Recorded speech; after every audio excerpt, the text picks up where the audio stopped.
On 24th of October, number 1 Kania Bey Village under Borjan constituency celebrated its 27th anniversary and organized two-day friendship football tournament. Two-day friendship football tournament successfully concluded on 24th October at Kania Bey Village. On this auspicious celebration, Surjo Rongpar EM Karbi Anglong Autonomous Council attended as the chief guest of the event.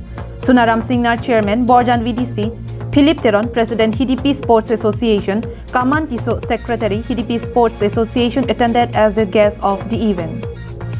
The final match of the tournament was played between Eagle FC and King Chili FC.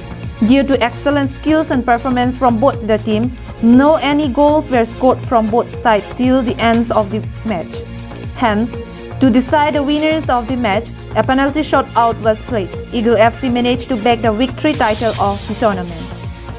The winner of the tournament was awarded with a cash prize of Rs 7,000 and Rs 3,000 to the runners-up team. Bijoy Rongpi's report from Dilai for Karbi Anglong Live.